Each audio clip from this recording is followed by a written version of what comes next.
the book of Genesis, chapter 4. Thank you, Brother Jimmy Kelly. Honor to the church here at Westside. All the faithful saints of God. Look across this house and see so many familiar faces that I've seen since a little boy. It says something about faithfulness. Yeah. He's going to say, well done. Yeah. Well done. A good and faithful servant. Don't be weary and well doing. You're going to hear him say, well done. Well done. Amen. I have a little sister.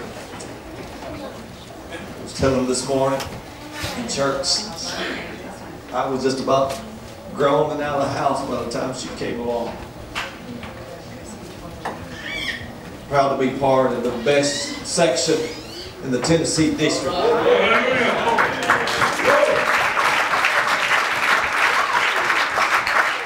At one time without ever felt the spirit of contention.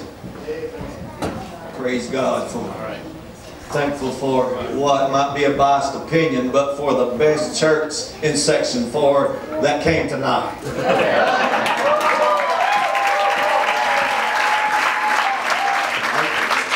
I didn't say which one it was. Genesis 4:1, and Adam knew his wife, and she conceived and bare Cain, and he said, I've gotten a man from the Lord.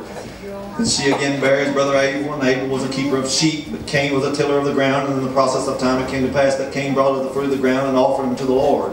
And Abel, he also brought the firstlings of his flock, and of the fat thereof, and the Lord had respect unto Abel and to his offering. But unto Cain and to his offering he had not respect. And Cain was very wroth, and his countenance fell. And the Lord said unto Cain, why art thou wroth? And why is thy countenance fallen? If thou doest not well, shalt thou not be accepted? And if thou doest well, sin lies at the door, and to thee shall be his desire, and thou shalt rule over him. And Cain talked with Abel his brother. And it came to pass, when they were in the field, that Cain rose up against his brother and slew him.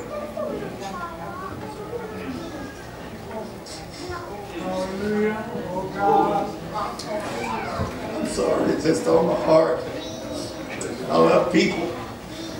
I love people in general. And I love my family. And I love the family of God. And to think that I would ever hurt someone or slay someone intentionally, be it far from me. Something sad about this scripture that we just skip over so often, Brother Jeff.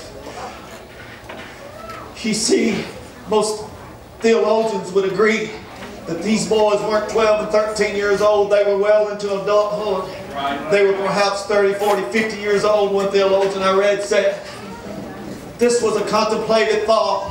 This was not an instantaneous ideal that he had, but I believe it was premeditated. He probably invited him out to the field, one commentator said. And he snuck up behind him, and it wasn't a gentle blow, perhaps with a rock in the field. And maybe he come up behind him and he crushed the skull of his brother. Oh God, oh God. It didn't bother him. The Lord said to Cain, where's Abel thy brother? And he said, I don't know. And why my brother's keeper? And he said, what hast thou done? The voice of thy brother's blood crieth unto me from the ground. And now art thou cursed from the earth, which has opened her mouth to receive thy brother's blood from thy hand. He said, God told him, said, when thou tillest the ground, it shall not henceforth yield unto thee her strength.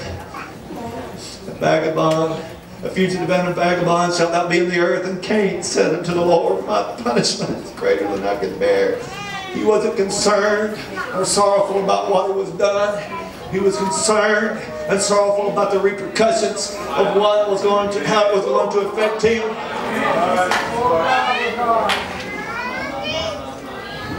Behold, thou hast driven me out this day from the face of the earth, and from the face shall I be hid, and I shall be a fugitive and a vagabond on the earth. And it shall come to pass that everyone that findeth shall slay me. And the Lord said unto him, therefore, whosoever slayeth Cain, vengeance shall be taken upon him sevenfold. And the Lord set a mark upon Cain, lest any finding him should kill him. And Cain went out from the presence of the Lord, and dwelt in the land of Nod, on the east of Eden.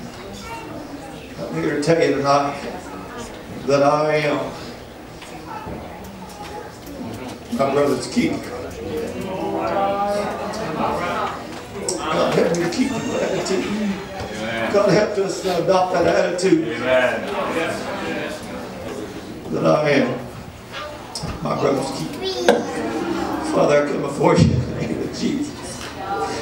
Lord, you placed this on my heart, my mind, and my spirit. I can't get away from it. And God, help me to preach fast. Lord, help me not to skip over something that you want me to say. It's in the name of Jesus I pray. Everybody said amen.